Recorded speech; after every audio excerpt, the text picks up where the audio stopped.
menjadi salah satu kota yang dipilih nih Pak untuk Ya. Nah, sebenarnya ada list itu di Kalimantan. Kita memang harus memasuki 4 kota besar ya. Itu memang planning kita.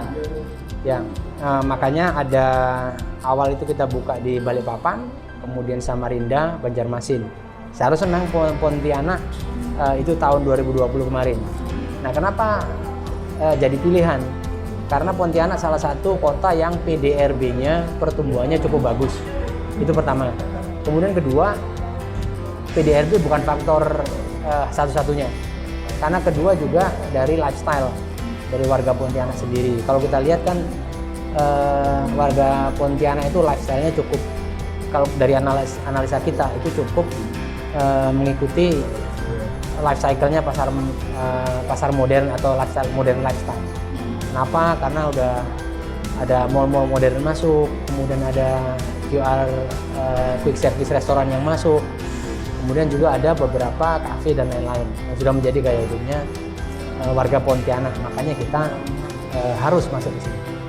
Itu kurang lebihnya.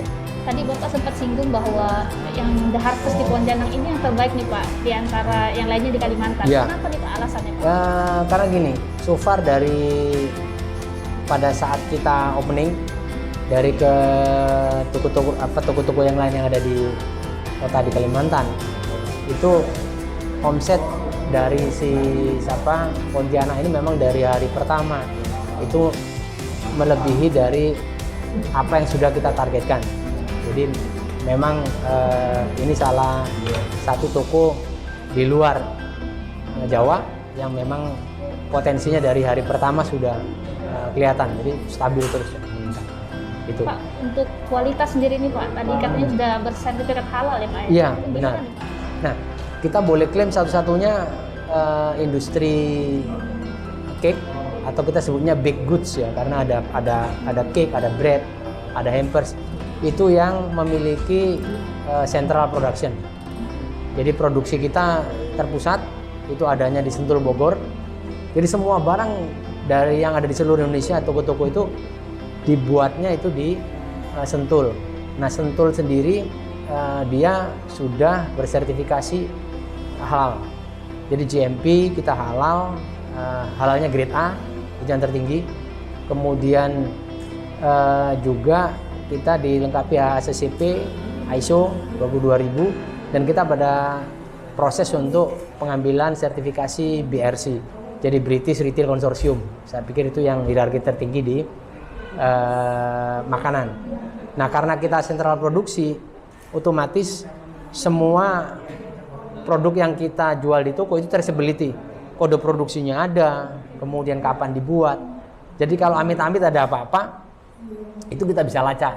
Bisa telusuri ya Pak? Bisa ditelusuri, itu traceable. Nah, tadi Sentul yang di sentral produksi. Kedua, semua toko kita itu sudah tersertifikasi SJH. Karena kan peraturan dari MUI tidak hanya tempat produksi, tapi toko sendiri, toko per toko itu kita harus apply.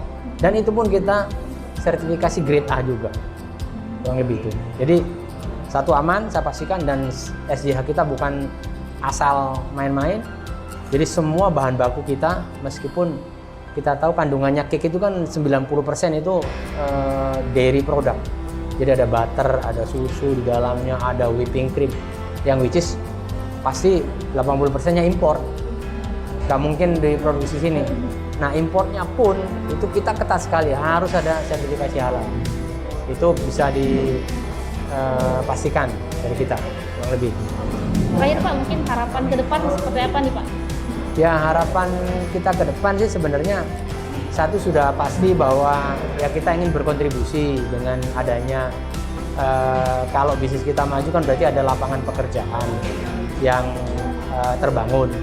Karena itu udah komitmen kita, dimanapun kita pergi itu selalu kita mencoba memanfaatkan teman-teman yang ada sumber daya di lokal. Karena kalau kita lihat tim di sini, jadi store manager, kemudian staffnya sampai ke bawah itu hampir boleh dibilang bukan lagi 80-70, tapi mungkin udah hampir 100% di sini. Ya, karena kan kemarin tantangannya memang karena ini kan cake industri dan perlu skill khusus spesifikasinya.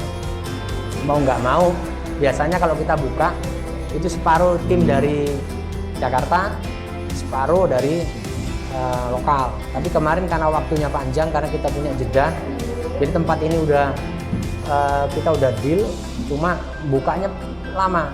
Jadi ada kesempatan kita ngerekrut teman-teman di Pontianak ini, kita training ke Jakarta mereka. Itu baru kita kembali, ada pendampingan sebentar, nah baru kita lepas. Jadi ke depan udah pasti kita ingin berkontribusi terhadap lapangan pekerjaan.